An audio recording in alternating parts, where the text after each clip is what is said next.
नमस्कार, मैं स्वरभूमि से रोहित शर्मा। भारत जिस विसंगति के दौर में जा रहा है, कुछ लोग इसे सांप्रदायिक फासीवाद भी कहते हैं, जो मोदी के नेतृत्व में भारत में चल रही है। कुछ लोग इसे भारत का विकास भी कह रहे हैं, जो कि बीजेपी के लोग बोल रहे हैं। सवाल है, आप सत्ता में हैं और सत्ता में जब आप हैं, तो उसकी कई विसंगतियाँ होती है, कई नेगेटिव और पॉजिटिव चीज़ें होती है। महागठबंधन की सरकार भारत में बनाया गया है इंडिया नाम से और इसमें जो लोग हैं इंडिया के, ये बीजेपी गवर्नमेंट के साम्प्रदायिक फासीवाद के खिलाफ लड़ रही है।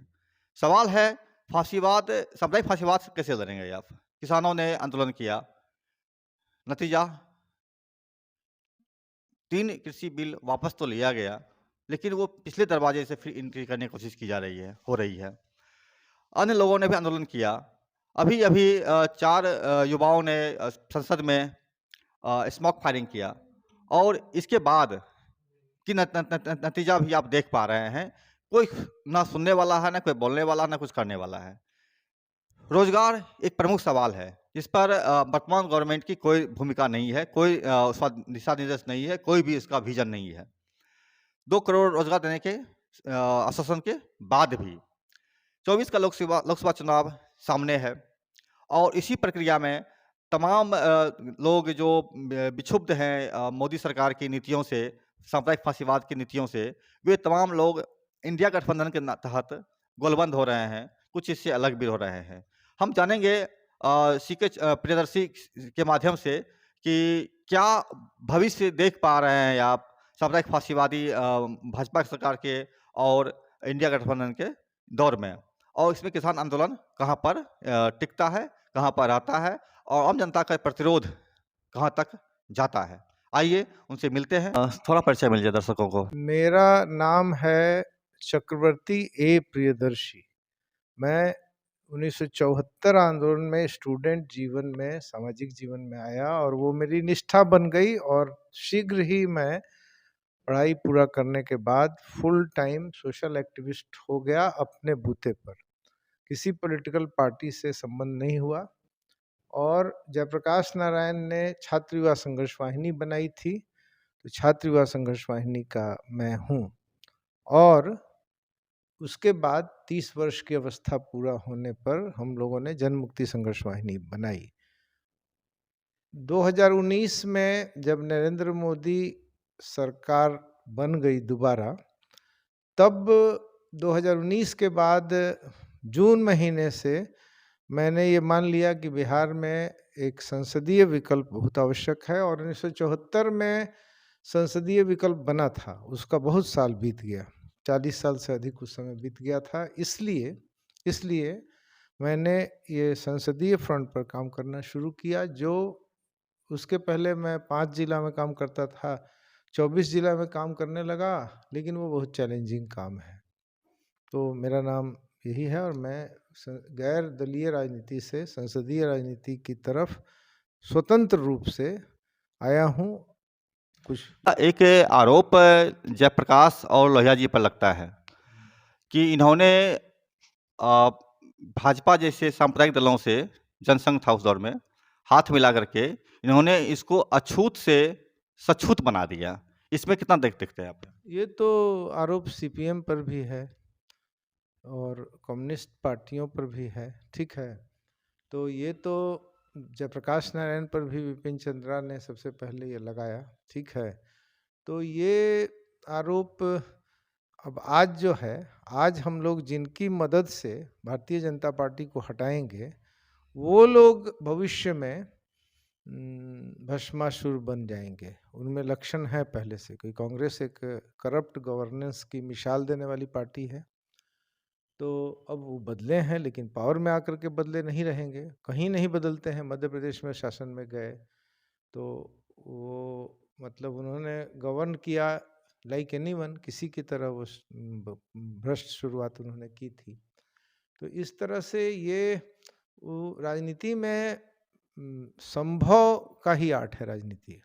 उस समय कांग्रेस के अलावे कोई भी फासिस्ट पार्टी नहीं थी, कोई भी जन विरोधी पार्टी नहीं थी, सांप्रदायिकता के भी बुनियाद जो रचे गए उसमें भी कांग्रेस का हाथ होता था उस समय, ठीक है। राम मंदिर के शुरुआत में राजीव गांधी का हाथ था, न केवल सिख विरोधी राइट में बल्कि मुसलमानों के खिलाफ हिंदुओं के अपसर्ज में भी। सिख विरोधी राइट भी हिंदुओं का एक अपसर्ज था, मेजोरिटीज़म का बात थी। तो वो तो भूल सबने किया है, आप भी उस समय रहते तो भूल करते, ठीक है। अब उसी तरह इससे कोई 1917 की रशियन क्रांति फेल नहीं कर जाती है, ठीक है। 1917 की रशियन क्रांति फेल नहीं कर जाती है इस वजह से, क्योंकि बाद में अब पुतिन आ गए। जो पुतिन, चाइना में तो उससे भी ज़्यादा व्यापक क्रांति हुई थी, संख्या बहुत ज़्यादा था, किसान विद्रोह, माओ त्से तुंग और अन्य नेताओं के साथ साझा में। तो वहाँ भी आज थिएननमेन चौक पर, आज की बात नहीं है, वर्षों पहले थिएननमेन चौक पर बूचर कर दिया लोगों को। तो वो राजनेता जो है वह लॉन्ग टर्म काम भी करता है और शॉर्ट टर्म भी काम करता है, ठीक है। मैंने खुद कम्युनिस्ट है, कम्युनिस्टों के कम्युनिस्ट मूवमेंट में जेपी अमेरिका से लौटने के बाद जब वो पूरी तरह से कम्युनिज्म को पढ़ के आए थे और उनके लेख को पढ़ के नंबूतरी पाद जैसे नेता जो हैं कम्युनिस्ट हुए थे, तब भी वो कम्युनिस्ट पार्टी में नहीं गए थे, ठीक है। इसलिए नहीं गए थे क्योंकि उस समय उनका रोल जो है परोक्ष रूप से इंटरनेशनलिज्म की वजह से ब्रिटिश शासन के पक्ष में जाता था। हालांकि वो साम्राज्यवाद विरोधी संघर्ष के लोग हैं, मैं उन पर ये आरोप नहीं लगाता हूँ, लेकिन उस समय वो स्थिति थी। तो शॉर्ट रन जो पॉलिटिक्स होता है, लॉन्ग टर्म पॉलिटिक्स में कई बार मददगार होता है, कई बार उल्टा पड़ता है, तो वो कोई चार्ज नहीं है। राम मनोहर लोहिया भारत विभाजन के विरोधी थे, जयप्रकाश नारायण पक्के विरोधी थे। राम मनोहर लोहिया सांप्रदायिकता के विरोधी थे, वही राजनीति करते थे। जयप्रकाश नारायण पक्के विरोधी थे, विस्तार पूर्वक करते थे। लेकिन एक समय उनको लगा कि जब बड़ा मूवमेंट है उसमें आरएसएस के लोग हैं ही, विद्यार्थी परिषद के लोग हैं ही, तो उन्होंने कहा कि आरएसएस को अपने दरवाजे सभी धर्म के लोगों के लिए खोल देना चाहिए। तो यह विशफुल थिंकिंग है जो आरएसएस ने किया नहीं, ठीक है। तो इस तरह से ये समस्या है। ये एक आरोप जो लगाते हैं इंडिया गठबंधन के लोग, खास करके कम्युनिस्ट खेमा लगाते हैं भाजपा पर, कि भाजपा जो है या मोदी सरकार जो है हिंदू सांप्रदायिक फासिस्ट ताकत है। तो आप किसी भी ताकत को फासिस्ट है या नहीं है डिस्टिंग्विश कैसे करते हैं?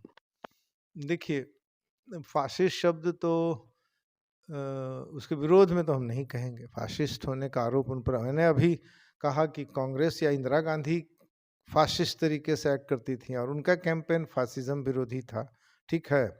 और जो लोग हम लोगों के साथ साझा करते हैं, बिहार में अल्ट्रा लेफ्ट के लोग डेमोक्रेटिक फोर्स में किससे साझा करते हैं? हम लोगों से करते हैं, वाहिनी के लोगों से करते हैं। फासिस्ट तो देखिए ये जन विरोधी लोग हैं, ठीक है। और जैसे कि कभी कभी पानी जो बहुत बड़े परिमाण में मौजूद है, तो हम उसको कहते हैं वेल्केनो ऑफ वाटर रिसोर्स। तो वेल्केनो तो आग को नापने का चीज़ है, दावानल। लेकिन हम पानी के बड़े रूप को, सबसे बड़ा रूप अगर आग का कोई है तो वो दावानल है। वेल्केनो जो फूटता है वो आग का सबसे बड़ा रूप है, किसी भी भट्टी में उतना आग नहीं पैदा किया जा सकता है। तो पानी के लिए उपमा दे दिए। तो जिनको फासिज्म शब्द परिचित है वो फासिस्ट कहते हैं। ये अलग ही चार्ज बनता है, हिंदुत्ववादी हैं आज के युग में। जनतंत्र और हिंदूवाद, जनतंत्र और बहुसंख्यकवाद, ये कहीं सूट नहीं करता है। कश्मीर में भी अल्पसंख्यक हिंदू के खिलाफ अगर मुस्लिम बहुसंख्यक जो है अगर वो आक्रामक हो जाए तो वो अच्छा नहीं होगा कश्मीर के स्वायत्तता के लिए जो अब लड़ाई है। तो इस तरह से ये माने ये शक्तियाँ बहुत ही खतरनाक हैं और इन्होंने वर्षों मेहनत करके, जब वो एकदम किनारे पड़ गए थे, गांधी की हत्या के बाद वो डिफेम्ड, बदनाम हो गए थे और किनारे पड़ गए थे, तब भी वर्षों मेहनत करके कई आंदोलनों में अपना मैंने भूमिका निभाई। कई आंदोलनों में, जिन आंदोलनों की ज़रूरत थी, भ्रष्टाचार एक समय चरम पर था तो उन लोगों ने अन्ना आंदोलन में भूमिका निभाई, ठीक है। तो ये अब लेकिन अन्ना आंदोलन से जो सरकार बनी वो तो बीजेपी के विरुद्ध खड़ी है, ठीक है। तो जयप्रकाश नारायण के आंदोलन से जो सरकार बनी उसमें बीजेपी के लोग भी थे, लेकिन जल्दी ही वो उनके एजेंडा को लोगों ने नकार दिया। तो वो आपका कहना सही है, ये शक्तियाँ खतरनाक हैं और इनके खतरे जो हैं प्रतिकूल समय में कम होंगे। अटल बिहारी वाजपेयी के समय कम थे और नरेंद्र मोदी के साथ के समय में ज़्यादा होंगे। और हमेशा हर साल भारतवर्ष में चुनाव का वर्ष है, इसलिए इनको कोई बहुत ज़्यादा माने चैन से बैठने का मौका नहीं मिलता है, पीछे भी हटते हैं। लेकिन 24 के बाद ज़्यादा आर्बिट्रेरली ये खतरनाक होंगे। हो सकता है कि मार काट, हिंसा, दंगा कम हो, तब भी वो खतरनाक होंगे। जनजीवन पर उनका नियंत्रण होगा। अभी सांप्रदायिक इंस्टीट्यूशन धर्म के नाम पर बहुत सारा काम कर रहा है, तो वो ठीक है। ये बहुत, लेकिन ये बहुत प्रारंभिक बात है। आप जो कह रहे हैं कि ये सांप्रदायिक हैं, ये फासिस्ट हैं, ये बहुत प्रारंभिक बात है। बात ये है कि वो क्या कर रहे हैं, वो क्या कर रहे हैं, सबसे ज़्यादा कर रहे हैं हिस्ट्री को डिस्टॉर्ट। और हम आपको बोल दें, जो आपको बहुत अनुकूल पड़ेगा कि नहीं, कि भारतवर्ष में हिस्ट्री पर अंग्रेजों का नियंत्रण था पहले, और बहुत ही अधकचरे किताब पढ़ाए जाते थे, ठीक है। वैसे पहले हिस्टोरियन रहे हैं, अमर्त्य सेन को पढ़ेंगे तो, जिन लोगों ने, जो भारत नहीं आए थे और भारत की हिस्ट्री पर लंदन में बैठ के लिख रहे थे और उन्हीं को पढ़ के आईसीएस अधिकारी बन रहे थे। तो वो भारत के जितने उस समय जिले थे, जिलों की संख्या कम थी, उनमें वो शासन करते थे। और एक आईपीएस मैंने आईसीएस होता था और पुलिस सेवा का अलग अधिकारी होता था, उसका नाम उस समय जो भी रहा हो, अब आईसीएस आईएएस हो गया है। तो मैं ये कहना चाहता हूँ कि ये बहुत प्रारंभिक बात है कि सांप्रदायिक हैं, केवल सांप्रदायिक हैं। असल बात है कि ये लोगों के खून को, लोगों के टेस्ट को, लोगों के अंदर जो एक सद्भावना की प्रवृत्ति थी, उसको भारत देश की जो हम धर्म को नहीं मानने वाले व्यक्ति हैं तब भी कहेंगे कि सनातन परंपरा थी, उसको, इन सब चीज़ों को धीरे धीरे ग्रेजुअली खत्म कर रहे हैं। हिंदुत्व को भी इनसे खतरा है। नौ हिंदुत्व व्याघ्र मुद्दा सनातन हिंदू परंपरा को मैंने खत्म करता है। उसमें जो असहिष्णुता थी, हिंदुओं ने यहाँ पर मुगल शासन के कुछ 100 साल पहले मुल्लाओं को आने दिया था। ब्रिटिश राज के कुछ 100 साल पहले 13वीं शताब्दी में अलग अलग पंथ के, फ्रेंच, पुर्तगीज और आपको स्पेन के और ब्रिटेन के पादरियों को, अलग अलग सेक्ट के लोगों को यहाँ आने के लिए यहाँ के राजा ने दिया था। तो सनातन हिंदू परंपरा थी और इसको जो है बहुत कुछ कठिनाई नहीं थी। तो मैं यही कहना चाहता हूँ कि इसमें एक खतरनाक परंपरा है, ठीक है। कि अभी जो जो गठबंधन बनाया गया है इंडिया के नाम से, मोदी की गवर्नमेंट के खिलाफ, जो उनकी नीतियों के हैं उनके खिलाफ, इन तमाम लोगों के बीच भी काफ़ी अंतर विरोध है। कुछ कांग्रेस को पसंद नहीं करते हैं, तो कोई आरजेडी को पसंद नहीं करते हैं, कोई आम आदमी केजरीवाल को पसंद नहीं करते हैं, तो कोई ममता बनर्जी को पसंद नहीं करते हैं। इन तमाम जो अलग अलग मत भिन्नताओं के लोग हैं, इन लोगों को लेकर के जो मोदी के फासिस्ट या जो भी आपने शब्द दिया, उनके खिलाफ कैसे एक साथ खड़ा हो सकते हैं? देखिए, पसंद करने की तो बात नहीं है, ये तो डिफेंस मैकेनिज्म में मोर्चा बना है, बचाव में, संकट अपना जो है उससे निकलने के लिए, ठीक है। अब इस मोर्चा से हम लोग अपेक्षा कर रहे थे कि पीपुल्स सेंट्रिक मोर्चा बन जाए। जैसे 77 में जो जनता पार्टी बन गई थी, इमरजेंसी के दरमियान ही बनी थी और चुनाव संबंधी कुछ स्वतंत्रताएं मिल गई थी, इमरजेंसी लागू था। तो उसमें उनके पास एक घोषणा पत्र था जो कहा जाता है कि जेलों में लिखा गया, जितने डिस्कशंस होते थे जेलों में रहने वाले, उन सब का समरी है, ऐसा कहा जाता था। तो इनके गठबंधन का कोई एक वैचारिक आधार नहीं है, अलग अलग दलों का वैचारिक आधार है। कांग्रेस विभिन्न विषयों पर अपना दस्तावेज देती है, सामाजिक विषय पर भी उसने दस्तावेज दिया हुआ है। तो मैं आपसे ये कहना चाहता हूँ कि इसमें एक दूसरे के नापसंदगी का ही सवाल मुख्य है। जिनको आप नापसंद करते थे उनके साथ मोर्चा बनाए हैं, क्योंकि बीजेपी को उससे भी ज़्यादा पसंद करते हैं और उससे ज़्यादा बात है कि बीजेपी शासन में है। अगर माने बराबर भी पसंद करते तो शासन में होने से वो खतरनाक है अपने एजेंडा को लागू करता है। कश्मीर पर उसने अपने एजेंडा को लागू किया, लोगों ने उसको वोट दिया, इसका मतलब मान लिया गया कि जितने उनके एजेंडा थे सबका समर्थन किया। ऐसा होता नहीं है, कोई पीपुल्स मैंडेट था नहीं। कश्मीर का नेचर बदलते तो कश्मीर की ही जनता का उसमें एक जनमत होना चाहिए था। तो किसी जनता पर पूरे देश की जनता का जनमत लाद दिया, ये भी गलत है। उन्होंने अपना एजेंडा लाद दिया। तो कहने का मतलब ये हुआ कि वो पावर में है, पावर में होने की वजह से, और वो पावर भी माने कांग्रेस के दरमियान बढ़ गए रहे भ्रष्टाचार की वजह से है, और उस दरमियान जो झूठी घोषणाएं इन लोगों ने की उसकी वजह से ये पावर में है, और दूसरी दफ़ा ये पावर में है अपने एजेंडा पर। ठीक है, तो मैं इसमें से कुल मिला, दूसरी दफ़ा कोई लॉकडाउन के बाद नहीं हुआ था, लॉकडाउन के पहले हुआ था। यानी कि 5-5 किलो अनाज सबके घर पहुंचा दिया, इसलिए वो पावर में नहीं आए थे, उनका अपना एजेंडा था। तो इसमें यह है कि इनके पसंद करने का सवाल नहीं है। आरजेडी को पसंद क्यों किया जाएगा? आरजेडी के लालू प्रसाद यादव जो सुप्रीमो हैं, उनका जो भी अहदा है वो सुप्रीमो का है। तो लालू प्रसाद यादव बहुत ही निष्ठा के साथ एक ही काम करते हैं कि उनके पुत्र उनके जीवन काल में उनके देखते हुए चीफ मिनिस्टर हो जाएं। इतनी निष्ठा आम जनता में हो जाए, जो प्रशांत किशोर कहते हैं। मैं प्रशांत किशोर के मैंने उद्धृत करके कोई उनके कैंप की बात नहीं कह रहा हूँ, लेकिन कहते हैं कि भाई आप अपने बाल बच्चों की चिंता कीजिए। आप करते ही नहीं हैं, लेकिन लालू प्रसाद अपने बाल बच्चे की चिंता करते हैं। तो पसंद कैसे किया जाएगा? कांग्रेस में जो राहुल आए हैं, राहुल को इस तरह से मैंने चांदी का चम्मच मुंह में डाल के नहीं लाया गया है। माँ की बैकिंग उनको थी, लेकिन पावर में कांग्रेस है और राहुल इमर्ज किए हैं, ऐसा कुछ नहीं है। राहुल इमर्ज किए हैं कांग्रेस नेशनल पार्टी के जो लोग हैं उसको माने हैं तब, और उसके बाद उनको अपना स्टेटस असर्ट करना पड़ता है, और उसके बाद उनको पूरा माने भारत के इस कोना से उस कोना तक मार्च निकलना पड़ता है। और इस बार वो मार्च निकालेंगे, इसमें कोई अलायंस नहीं है। वो जो भारत जोड़ो मार्च निकाल रहे थे, कहाँ उनके गठबंधन के लोग उसमें थे? अब तो बन चुका है इंडी अलायंस। तो इसमें आप देखिए वो अपना पश्चिम बंगाल से गुजरात या गुजरात से मैंने असम के एंड तक किसी भी दिशा से ये अपना मार्च करना चाहते हैं, और शायद ये हम जैसा मिल रहा है उसके हिसाब से वो इस बार महंगाई, बेरोजगारी, आर्थिक मसलों पर मार्च करना चाहते हैं। ठीक है, ये मसले मतलब उनका असेसमेंट हुआ कि ये मसले उनको उठाना चाहिए। तो मेरा ये कहना है कि इसमें कहाँ कोई दूसरे दलों की भागीदारी है, ना उसको कोई आमंत्रित कर रहा है, ना कोई क्लेम कर रहा है। मध्य प्रदेश में तो क्लेम कर रहे थे, इनका कुछ नहीं है, लेकिन 50 सीट लड़ाना है नीतीश कुमार को।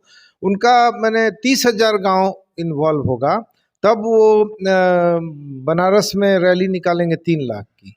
एक गांव से एवरेज, हम तो रैली निकालने वाले लोगों में से हैं, और ये लोग जिस तरह की रैली की बात बढ़ा चढ़ा के 100 गुना बढ़ा करके आंकड़े बताते हैं नीतीश के लोग, सरकार के लोग। 100 गुना जो उन्होंने ह्यूमन चेन बनाया था, तो अगर वो 4 लाख का चेन था तो इन्होंने पहले कहा 2.5 करोड़, अंत में कहा 4 करोड़, उसी को उनका बढ़ता चला गया।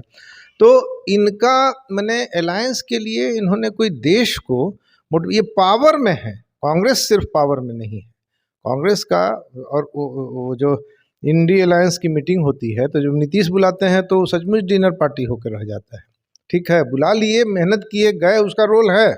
नीतीश कुमार अपना इस उम्र में बेस्ट कर रहे थे कि वो सबको जोड़ने के लिए निकल गए और अपने प्रभाव से, लेकिन उसके बाद यहाँ कोई तैयारी नहीं थी। तैयारी जब कांग्रेस ने होस्ट किया मीटिंग, तब तरह तरह के दस्तावेज उसके थे, उसमें जो बैनर ही लगा उसमें सभी दलों, सभी देश भर के नेताओं की तस्वीर थी। तो नेताओं को नेताओं के रूप में लिया था उसने। ठीक है, जिस पर चार्ज लगता है कि अपने मनमानी कर रहा है। अरे भाई, मध्य प्रदेश में आप मनमानी किए कि आपने 50 सीट लड़ लिया, अखिलेश ने किया, वहाँ उनका बेस नहीं है, और उनको मैंने वोट भी उसी तरह से आया। तो अगर वो इससे भी ज़्यादा वोट आता तो वो कांग्रेस के हार के कारण होते, लेकिन बहुत कम वोट आया, तो उसी वजह से कांग्रेस हार गई, कहना मुश्किल है। तो हम कह रहे हैं कि इनके अंदर मैंने कोई मेल है, ये अपेक्षा करना गलत है। ये एक डिफेंस मैकेनिज्म कर रहे हैं, जनता भी इनको साथ देगी। इसकी वजह यह है कि जो जनता मैंने नरेंद्र मोदी से और उनके शासनकाल से आरएसएस के लोगों के तौर तरीके से यूनिवर्सिटीज़ में प्रोफेसर बहाल होगा, तो आरएसएस के थिंक टैंक के पास जाना होगा। क्यों जाना होगा? शांति निकेतन में कोई बहाली होगी, अपॉइंटमेंट इंटरव्यू में कौन जाएगा, आरएसएस का बनारस बैठा हुआ थिंक टैंक क्यों सोचेगा इसके बारे में। तो ये जो स्थिति बन रही है पूरे देश पर कंट्रोल करने का, उसके लिए काम करने का, डेमोक्रेसी तो एक विधि ही है जिसमें वेलफेयर प्रोग्राम से एक एक व्यक्ति को कंट्रोल में लिया जाता है। चीन के युद्ध सरदारों के ज़माने में एक एक व्यक्ति तक सत्ता की पहुंच नहीं थी, लेकिन हमारा जो इंडियन स्टेट है, वोट के समय तो वो हेलीकॉप्टर से बैलेट बॉक्स लेकर के पहुंच जाता है कुछ इलाकों में। मेरा सवाल यहाँ पर है, जब पंजाब में, मैं उदाहरण बताता हूँ आपको, चाहूँगा जानना।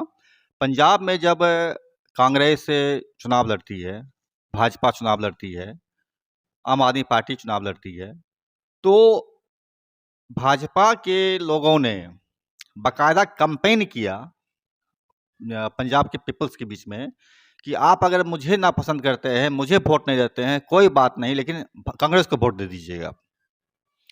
तो इस चीज़ को किस रूप में देखते हैं आप हैं? वो तो किया होगा, क्योंकि उस समय कांग्रेस का उतना ही विरोध, आम आदमी पार्टी तो इमर्ज की है सामने से कांग्रेस के विरोध के आधार पर, और साथ साथ उन्होंने बीजेपी का भी किया है। तो कांग्रेस आम आदमी पार्टी में अब इनका जो मेल हो रहा है वो इम्पोर्टेंट है, वो किया होगा। अब उसको आज हम उसका हिसाब क्यों लेंगे, वो हिसाब तो उस समय लेते। तो एनडीए अलायंस का कोई प्रोसेस शुरू नहीं हुआ था, केजरीवाल का भी विरोध था, और केजरीवाल को भी ये लोग पूरी तरह से, मैंने केजरीवाल भी कांग्रेस पर पूरा अटैक करता है। वो तो अपने ही घटक जिससे सीधा विरोध नहीं है, कश्मीर के लोगों के जनमत, कश्मीर में की जो पार्टियां इंडी अलायंस में है, उनके विरोध में आम आदमी पार्टी रहा है। ठीक है, उसने कश्मीर के सवाल पर जो भूमिकाएं ली हैं वो मैंने हमारी समझ से वो रिएक्शनरी जगह पर रहता है। ठीक है, और कश्मीर की पार्टियों का, जो कि बहुत कोई ऐसी ही पार्टियां हैं, वो भी पैसा इसी तरह से बनाती हैं, लेकिन उन पार्टियों में पीपल्स मैंडेट है। ठीक है, तो पीपल्स मैंडेट के खिलाफ हो रही है। लेकिन अभी इंडी अलायंस में इन लोगों ने ऐसा कुछ नहीं किया है, बल्कि उठाया जाता है सवाल, बल्कि उलट इंडी अलायंस जो है, मैंने इंडी अलायंस बन जाने के बाद कांग्रेस ने आम आदमी पार्टी, जिससे उसको बहुत ज़्यादा झगड़ा है, उसके संदर्भ में ईडी की जो दखलंदाजी थी, उस संदर्भ में राज्यसभा में मैंने वोट करवा करके, और उस संदर्भ में जो बिल लाया जा रहा था उसको रोकने की कोशिश की। उनकी कोशिश में कोई बेईमानी नहीं थी। नरेंद्र मोदी अपने स्ट्रेटजी में, पावर में है, फिर सफल हो गए, दूसरे लोगों का समर्थन ले लिए। उन्होंने तटस्थ रहना चाहिए था इस मसले पर।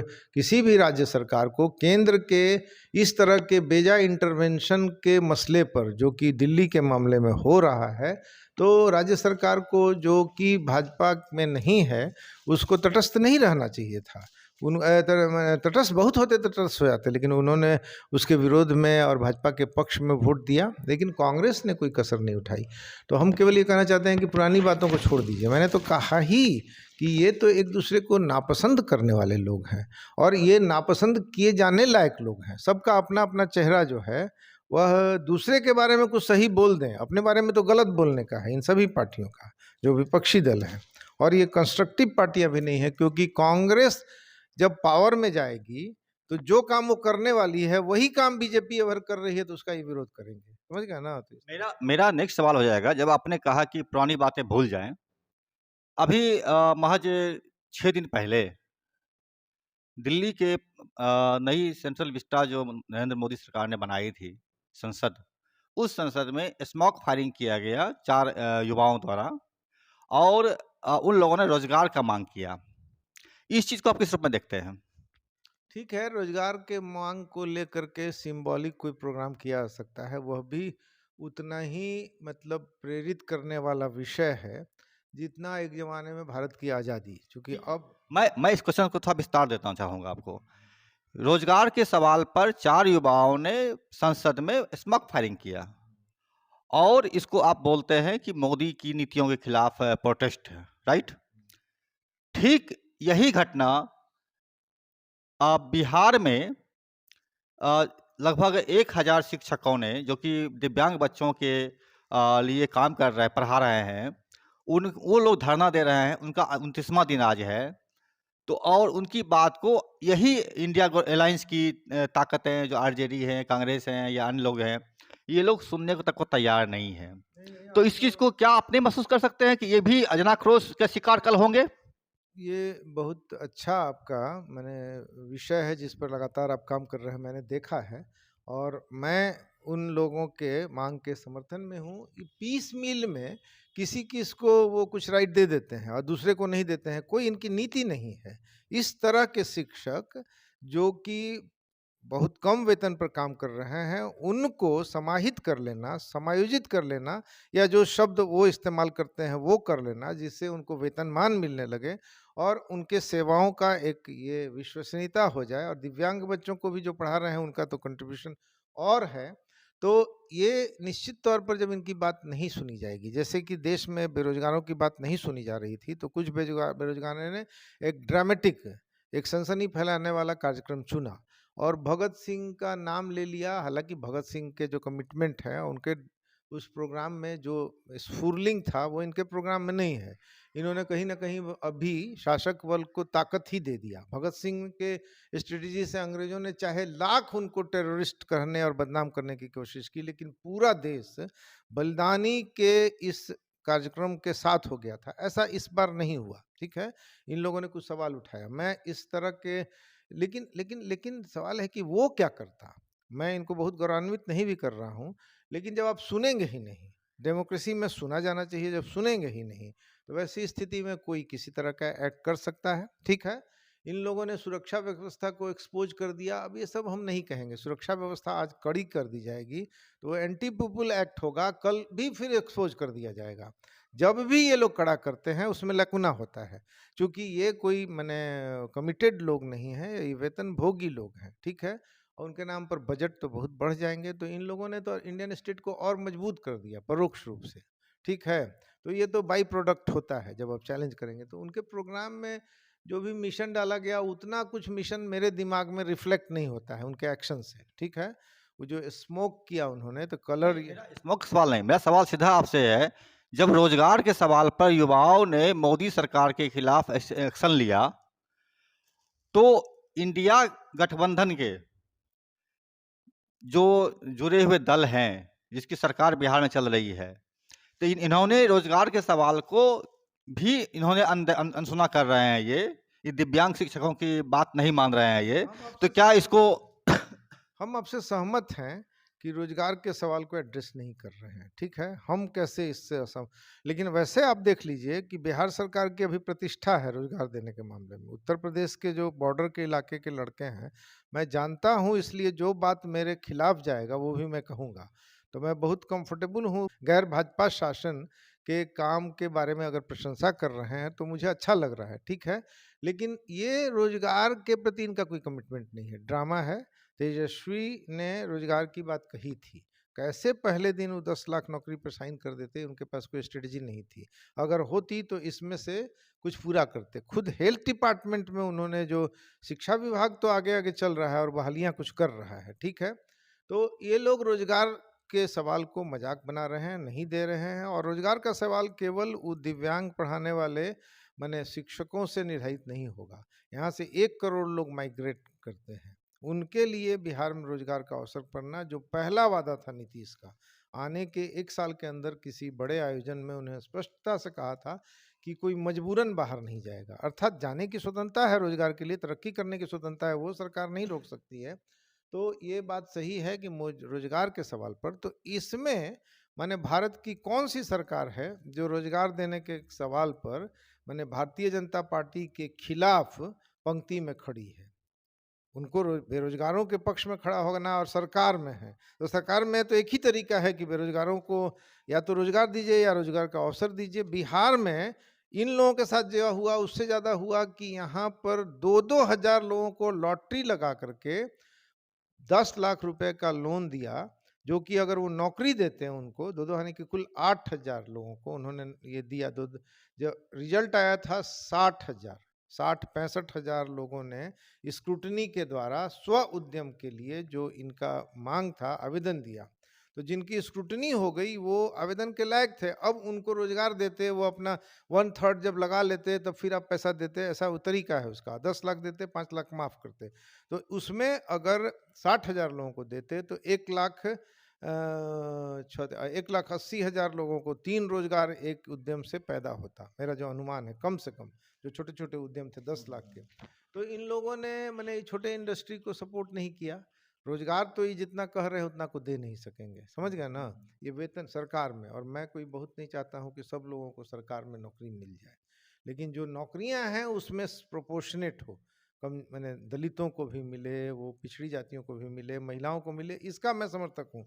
लेकिन दरअसल सबको रोजगार मिले, तब रिजर्वेशन का कहाँ सवाल है? तो सबको रोजगार पैदा करने वाली नीतियों को लेकर के भारतीय जनता पार्टी के सरकार के नीतियों के खिलाफ खड़ी भाजपा विरोधी पार्टियां नहीं दिखती हैं। मैं आपसे एग्री करता हूं, और उसमें ये जो आपने दिव्यांग शिक्षकों का मसला उठाने के लिए अगर कोई एक छोटी सी बात है तो ये सबसे महत्वपूर्ण बात है जो आपने उठाया है। धन्यवाद जी। ये मेरा नेक्स्ट सवाल है, जब रोजगार की बात चल रही है, तो ये रोजगार का जो नया मॉडल आया है, मैं इसी पे चाहूँगा जानना आपसे, आउटसोर्सिंग का रोजगार, जिसमें कि 10,000, 5,000, 6,000, 8,000 के वेतनमान पर लोगों को काम कराया जा रहा है, और बिल्कुल दास प्रथा की तरह काम करवाया जा रहा है उनसे है। जो परमानेंट है, वो इनको कुत्ते बिल्ली की तरह ट्रीट करते हैं, गाली-गलौज करते हैं, मारपीट तक करते हैं। तो इस चीज़ों को आप किस रूप में जस्टिफ़ाई कर सकते हैं आउटसोर्सिंग रोज़गार को? देखिए, आउटसोर्सिंग बहुत सारे क्षेत्र में हुआ है। टीचर्स में जो आउटसोर्सिंग हुआ है, तो वो दूसरे पहले से नौकरी करने वाले टीचर के मुकाबले दास की तरह है। सरकार भी उनको दास की तरह ट्रीट करती है, लेकिन वो जनता को कोई ट्रीट करते हैं। अधिकांश आउटसोर्सिंग वाले टीचर वो पढ़ाने का जो मूल धर्म है, उसको निभाना चाहते हैं। तो वो अगर इस पर बात कीजिएगा तो हम जनता के पक्ष में खड़े रहेंगे कि टीचर हो, वेतन मिला है, तुम खुद गए हो, तो पहला काम है कि पढ़ाओ, ठीक है? पढ़ाने के लिए तैयार रहो। अगर बाहर जॉब में नौकरी मिल जाती है तो महिलाओं को बहुत कम मिलती है, तो महिलाएं पढ़ाएं। तो नहीं पढ़ा रही हैं, जाती हैं, महिलाएं जाती हैं। पुरुष जो है मोटरसाइकिल से घूमते हैं, इसलिए थोड़ा सा जाकर अटेंडेंस बना के चले आते हैं। महिलाएं कुछ घंटे बैठी रहती हैं लेकिन पढ़ाते नहीं हैं, ठीक है? तो मैं इसमें ये कहना चाहता हूँ कि आउटसोर्सिंग का, देखिए आउटसोर्सिंग तो और भी तरह का है। रात होता है जब अमेरिका में, तो यहाँ दिन होता है। तो वहाँ जब दिन होता है तो रात होता है, तो उनके यहाँ चौबीसों घंटा काम चले, तो जब वो सोते होते हैं तो वहाँ का जो फाइल डील सब है यहाँ का किया जाता है। या यहाँ के लड़के अमेरिका के दिन के हिसाब से रात भर जग जग करके वहाँ का काम करते हैं। आउटसोर्सिंग कई तरह का है। देखिए, ये सब जो है ना पेट्टी रोजगार है। आप रोजगार कहाँ है? देखिए, आप पटना में जाइए, हमारे इस तरफ मेरिन ड्राइव पड़ता है। मेरिन ड्राइव 3 मंजिला ऊंचा बिल्डिंग की तरह का एक मिट्टी का ये है, जिसमें 100, मैं मॉर्निंग वॉक करने जाता था पहले, 100 ट्रक काम कर रहे हैं लगभग, और 10-20 पावर टिलर काम कर रहे हैं, ठीक है? और कुछ रेड रोड रोलर। तो इनको बनाने में जो 10 मंजिला इतना मकान जो अभी 125 किलोमीटर बनेगा, अभी तक तो 21 किलोमीटर का लिया गया है, लेकिन उधर चला जाएगा, आरा की तरफ चला जाएगा, जुड़ जाएगा कोइलवर से 125 किलोमीटर। अब ये जो काम हो रहा है जिसमें पैसा लग रहा है, वो केवल कॉन्ट्रैक्टर के पास जा रहा है और ट्रकों के ड्राइवर को मिल रहा है। उसमें न सिविल इंजीनियर्स बहाल हुए हैं। जितना कंस्ट्रक्शन वर्क कर चल रहा है, तो सिविल इंजीनियर्स बहाल होते तो इंजीनियरिंग पढ़ने वाले लड़कों में कॉन्फिडेंस आ जाता कि कम से कम ये सेक्ट जो उपेक्षित है, अगर कंस्ट्रक्शन वर्क हो रहा है तो उनको जॉब मिल रहा है। पता चलता कि बिहार की तरफ, जैसे कि आपको दूसरे तरह के इंजीनियरिंग सेवा को देने के लिए लोग बेंगलोर जा रहे हैं, तो ये सिविल इंजीनियर्स बिहार आ रहे हैं देश भर के। इतना रोजगार यहाँ होना चाहिए था, लेकिन कैसा रोजगार, इतना कैसा डेवलपमेंट, रोजगार विहीन डेवलपमेंट। यहाँ कॉन्ट्रैक्ट लेबर्स की भी बात नहीं है, रोजगार विहीन, मैंने इस तरह से काम करो कि रोजगार नहीं मिले। तो इतना फ्लाईओवर बना, जिस एक रोड को बनाने में 3 करोड़ रुपया 1 किलोमीटर में लगता है 4 लेन में, उसको इन लोगों ने फ्लाईओवर में बदल के एक किलोमीटर में 100 करोड़ लगाया। मतलब 33 गुना ज़्यादा दाम खर्च किया रोड पर, और उस पर कोई नहीं चलता है, और रोजगार पैदा नहीं हुआ। समझ रोज़गार पता नहीं हुआ, ये बिल्कुल राइट बात आपने कहा। मुझे हाँ, बिल्कुल सारी सरकारें यही यही काम कर रही है, इंक्लूडिंग मोदी हो या फिर इंडिया गठबंधन के सरकारें हों, कोई भी हो। मेरा क्वेश्चन है कि जब आप इंडिया गठबंधन के ही लोग जब मोदी सरकार पर निशाना साधते हैं, तो उन पर ईडी, सीबीआई, इनकम टैक्स, और अभी-अभी तो आपको 92 सांसदों को निलंबित कर दिया गया है। तो मेरा क्वेश्चन है कि आप कैसे इन चीज़ों से निपटेंगे, इंडिया गठबंधन वाले? नहीं, ये तो डेमोक्रेसी का इस वजह से ना, माने कोई पहले भी बहुत खराब सरकारें थी, तब भी हम लोग इसके इतना विरुद्ध हैं मोदी के। तो ये जो तौर तरीका है, तो इसका तो देखिए, इसका निपटने का कोई तरीका माने इंडी गठबंधन के लोगों के पास नहीं है, ठीक है? बिल्कुल नहीं है। मेरा तब दूसरा क्वेश्चन होगा, जब आप इंडी गठबंधन के पास इससे निपटने का तरीका नहीं है, तो जनता जनता के जो सच्चे लोग हैं, जैसे कि किसान आंदोलन वाले हुए या अन्य डेमोक्रेटिक मूवमेंट जो लगातार कर रहे हैं, ना जो कांग्रेस में है के साथ है, ना वो भाजपा के साथ है, ना किसी स्वतंत्र रूप से जनवादी शक्तियाँ हैं। ये लोग जब प्रतिरोध खड़ा कर रहे हैं भाजपा गवर्नमेंट के खिलाफ, तो इनके नेताओं इनके कार्यकर्ताओं की फादर स्टेन स्वामी की तरह हत्या कर दी जाती है जेल में बंद करके, या फिर गौरी लंकेश की तरह गोलियों से भून दी जाती है, या फिर आपको कई सारे महिलाएं और रोना बिल्सन रोना या अन्य जैसे लोगों को जेल में डाल दिया जाता है, और अभी अभी कई महिलाओं को अरेस्ट किया गया है, तो उनको जिंदगी सजा दिया था जेल में। तो कैसे आप इसके खिलाफ एक विकल्प तैयार कर पाएंगे?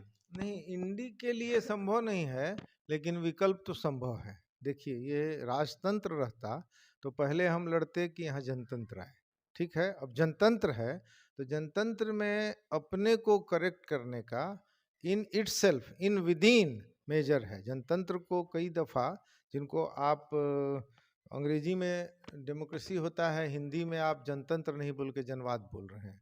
तो जो लोग जनतंत्र को भी जनवाद और जनतंत्र में बांट देते हैं, मतलब कम्युनिस्ट लोग जनवाद बोलना पसंद करते हैं, और हम पूछते हैं कि भाई ऐसा क्या जरूरी है, अंग्रेजी में तो एक ही शब्द है डेमोक्रेसी, तो पॉपुलर शब्द है जनतंत्र, वही बोलिए जो आपने अभी कहा।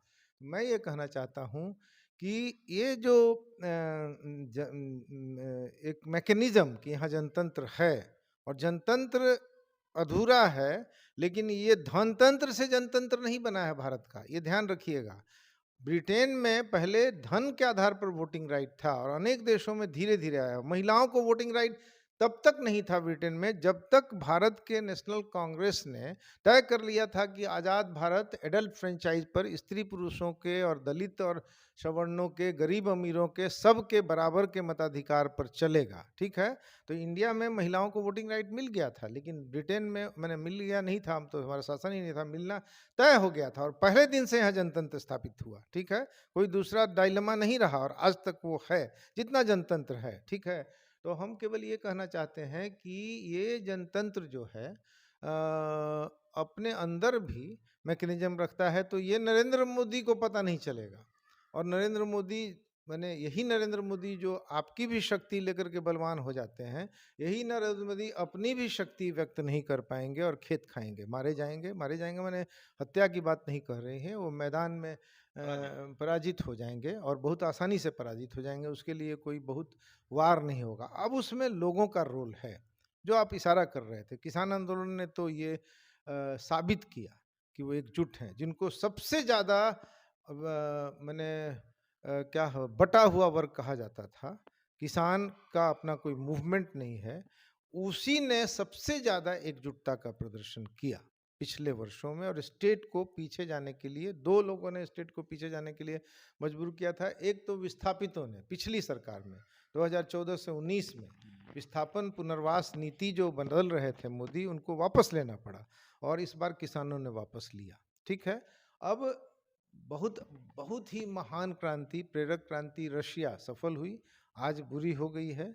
बहुत ही महान क्रांति, किसान क्रांति, आपको चाइना, वो सफल हुआ, आज उसमें चैलेंज आ गए हैं। वैसे ही किसान आंदोलन अपने समय में एकदम सफल आंदोलन था और इसके सामने आज भी चैलेंज है, नए सिरे का चैलेंज खड़ा है।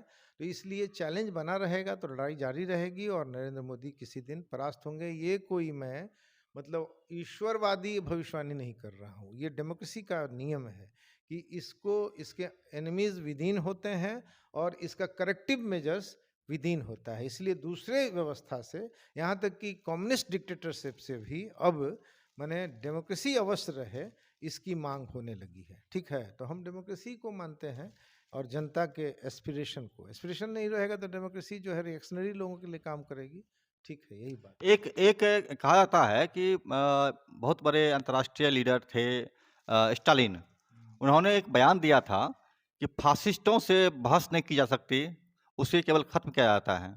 या उन्होंने कहा था कि फासिस्ट भले ही चुनाव के माध्यम से आ जाए, लेकिन वो हटाए नहीं जा सकते चुनाव के माध्यम से। इसमें कितना दम लगता है आपको है?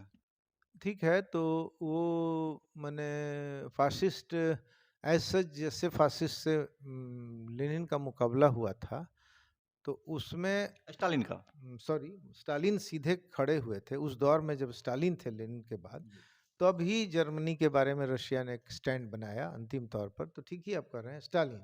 तो स्टालिन के जैसे फ़ासिज़्म से मुकाबला हुआ था, माने मुसोलिनी का फ़ासिज़्म और हिटलर का नाज़ीज़्म, नाज़ीवाद, दोनों मिलकर के फ़ासिज़्म ही पॉपुलरली कहते हैं। तो जिस तरह के फ़ासिज़्म से मुकाबला हुआ था, उस तरह के फ़ासिस्ट भारतवर्ष में इस युग में बनना संभव नहीं है, ठीक है? और यहाँ डेमोक्रेसी के बेसिस मतलब इमर्जिंग नहीं है। यूरोप में धीरे-धीरे उसकी ताकत बनी थी। तो मैं जर्मनी का इतिहास नहीं जानता हूँ कि वहाँ जनतंत्र कितना मजबूत था, लेकिन जनतांत्रिक तरीके से फ़ासिस्ट जो है आ जाते थे इटली और जर्मनी में। तो हमारे देश में इनका स्थापित होना सर्वथा असंभव है, सर्वथा असंभव है। लेकिन उसकी कुर्बानी माने सुधा भारद्वाज देंगी कि फादर स्टेन स्वामी देंगे, कि कालक्रम में अर्जुन प्रसाद सिंह, नंदकिशोर सिंह या प्रियदर्शी देंगे, ये मैं नहीं जानता हूँ। मैं यहाँ बैठा हुआ हूँ और मुझे मालूम है कि स्थिति बहुत खराब हो जाएगी। तो बहुत मैंने अपने पिताजी के स्वागत से बहुत मनोयोग से घर बनाया है, और जहाँ 30 लोग आकर के रह सकते हैं। लेकिन मेरे सामने वाले घर से जो मेरे मित्र हैं, वहाँ से कार्बाइन लगा करके मेरे पूरे ध्वस्त को भारत में के दूसरे कोने में जो कानून चलते हैं फसपा, ध्वस्त कर दिया जा सकता है। तो उसकी कुर्बानी किसको देनी पड़ेगी? इससे इसका ध्यान दिए बगैर कुछ लोग कुर्बान हो रहे हैं और दूसरे लोग पंक्ति में खड़े हैं।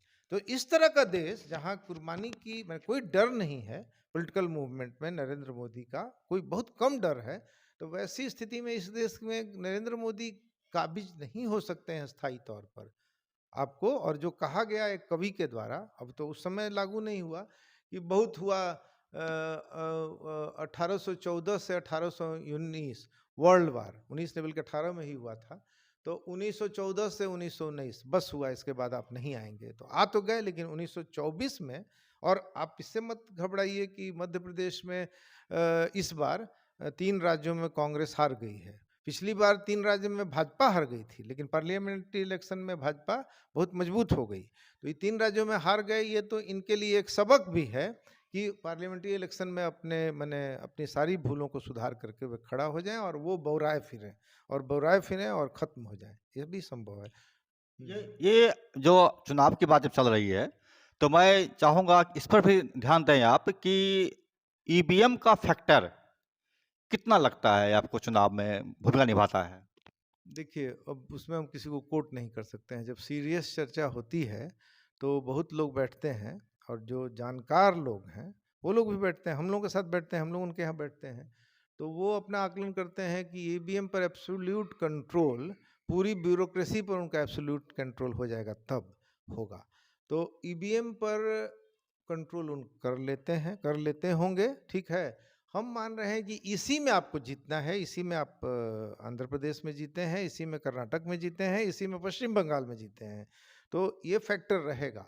और दूसरे तरीके से जब बैलेट बॉक्स खुला होता था, तब भी असम के लोग तो कहते हैं कि ईवीएम हटाओ और मतदान पत्र लाओ, क्योंकि उनको लगता है कि उसी से सब असम में उनकी सरकार नहीं बनती है, कंट्रोल होता जा रहा है दिल्ली में जिसकी सरकार है। असम में ये एक सहमति का ड्राफ्ट है।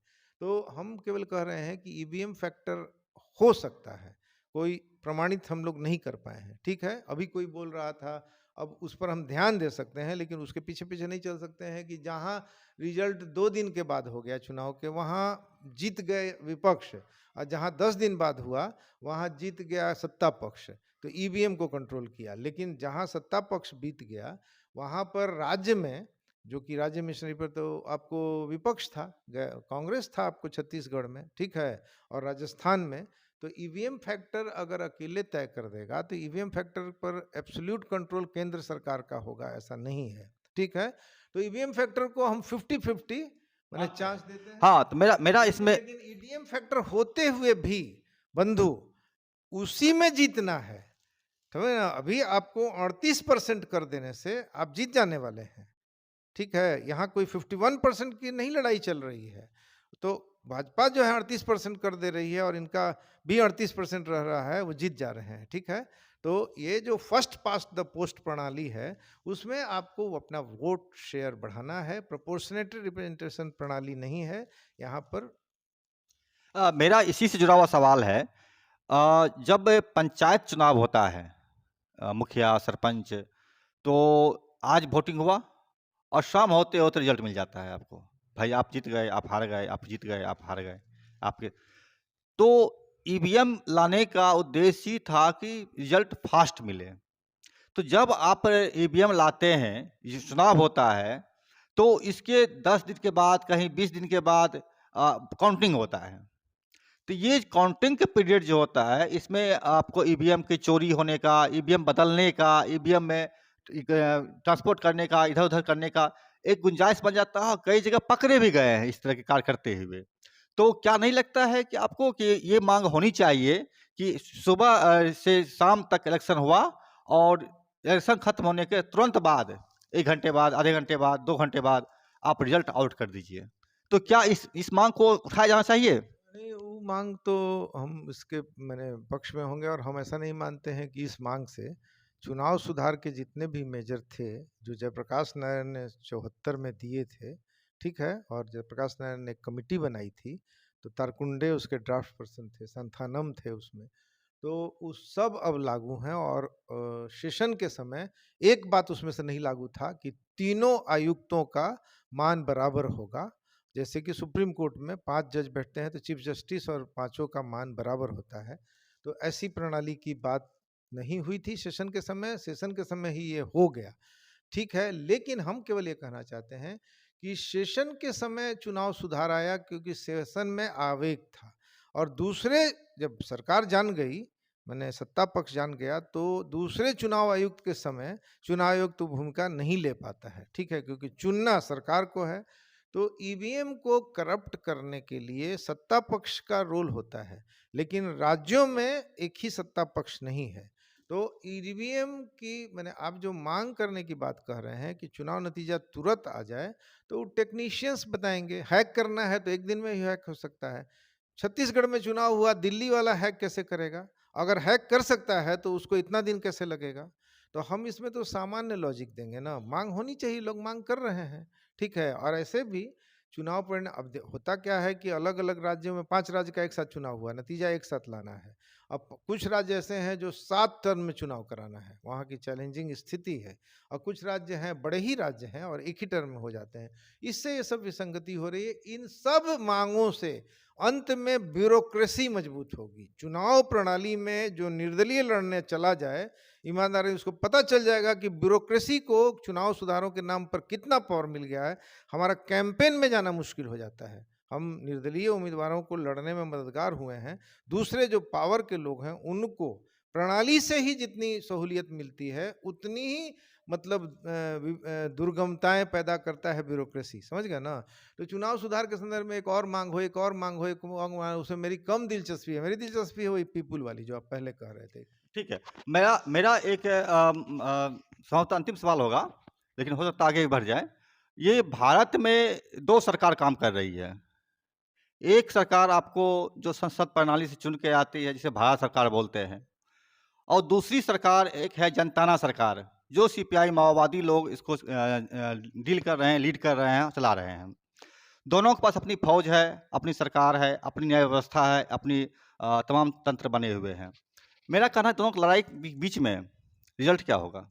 देखिए, वो जनताना सरकार काश होता, आप कह रहे हैं, क्योंकि जब आंध्र में एक समय था, जब आंध्र में खत्म हुआ तो छत्तीसगढ़ में हुआ। एक समय मध्य बिहार से लेकर के आपको पश्चिम बिहार तक का इलाका, दक्षिण बिहार का इलाका जो है वो जनताना सरकार के हाथ में था, आज नहीं है, ठीक है? तो काश होता, तब तो हम कुछ कहते। अब ये लोग जो चैलेंज कर रहे हैं, इसको इंडियन स्टेट जितना भी खराब ढंग से ले, इनकी वजह से गरीबों का मसला जो है एजेंडा पर है, ठीक है। तो हम जनता सरकार, लेकिन इनका आर पार का लड़ाई होता तब ना हम आपके सवाल का जवाब देते। अब ये तो खुद ही, मतलब ये खुद ही अपनी बचाव की लड़ाई में चले जाना पड़ता है इनको, ठीक है। इंडियन स्टेट इनको अभी इनको ध्वस्त करने के लिए एरियल बम्बार्डिंग नहीं हो रही है। ये बात करते थे छत्तीसगढ़ में, नहीं हो रही है।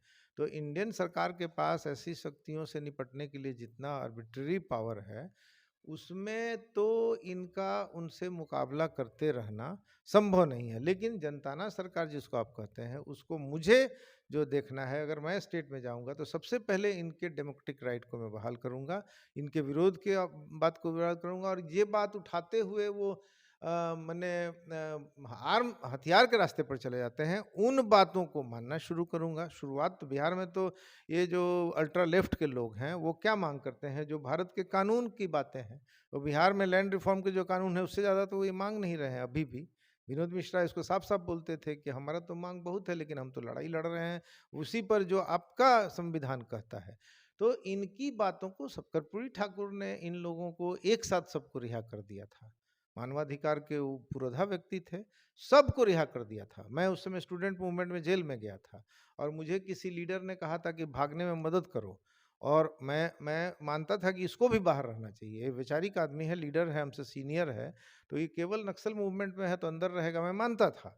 समझ गए? तो उस समय की बात मैं नहीं बताऊंगा, लेकिन बाहर आने के बाद मेरा डायलेमा खत्म हो गया कि मैं कैसे मदद करूं। मैं तो पीसफुल मूवमेंट का आदमी हूं, मैं वाहिनी का हूं। तो ये मेरा खत्म क्यों हो गया कि कर्पूरी जी ने सबको छोड़ दिया, और छोड़ देने से यहाँ कोई डेमोक्रेटिक सारा चारों तरफ बम्बार्डिंग होने लगा, कुछ नहीं हुआ, ठीक है। तो भारत की सरकार के लिए हम मानते हैं कि जनताना सरकार से उनके निपटने का एकमात्र तरीका है कि उनके ह्यूमन राइट बहाल कर दो और उनके मांग के लिए अपने प्रशासन को तैयार करो, चूंकि उनके मांग जेन्युइन है। और वो शासन में जाना चाहते हैं तो वो जब जाएंगे डेमोक्रेटिक तरीके से जाएंगे, वो तो उनकी बात है, ठीक है। मैंने कांग्रेस तो तैयार है कि बीजेपी आ जाए और बीजेपी तैयार है कि कांग्रेस की आ जाए, तो जनताना सरकार के लोग भी डेमोक्रेटिक पैटर्न में आ जाएंगे। मेरा पक्ष यही है कि वो उनको उनके मांगों को मान लेना चाहिए और पूरा करना चाहिए, जो मेरे कहने से विशफुल थिंकिंग से नहीं होगा। अरे जयप्रकाश नारायण आरएसएस को बोल दिए कि दरवाजे खोल दो, तो खोल दिया उसने, नहीं खोला सभी धर्मों के लिए, वो तो हिंदुत्ववादी ही रहा और उग्र हिंदुवाद की तरफ बढ़ गया, ठीक है। तो लेकिन इनके बारे में ही अप्रोच है जी। ये थी हमारे आज के गेस्ट सीके प्रियदर्शी। हाँ, माफ कीजिएगा, सीए प्रियदर्शी, चक्रवर्ती अशोक प्रियदर्शी। 24 का चुनाव चुनौतीपूर्ण है। रोजगार कोई नहीं दे पा रहा है। रोजगार का सवाल आज प्रमुख सवाल बना हुआ है डेमोक्रेटिक मूवमेंट में। जनताना सरकार की अपनी एक विजन है, उसको मानने को तैयार नहीं है मोदी सरकार, ना ही ये इंडिया गवर्नमेंट किस गवर्नमेंट। ऐसी स्थिति में आप 24 के चुनाव में को किस रूप में देख पाते हैं, हमारे चीफ गेस्ट ने बताया है आपको। और इनके क्या अंतर्विरोध होंगे, क्या भविष्य है इनका, ये तो भविष्य ही बताएगा। आगे आप देखते रहिए हमारा न्यूज़ चैनल समर भूमि। अगर हमारा रिपोर्ट पसंद आए तो हमारे चैनल को लाइक करें, सब्सक्राइब करें, शेयर करें और हमारे द्वारा दिए गए तथ्यों का जांच पड़ताल कर विचार करें। नमस्कार, मैं समर भूमि से रोहित शर्मा।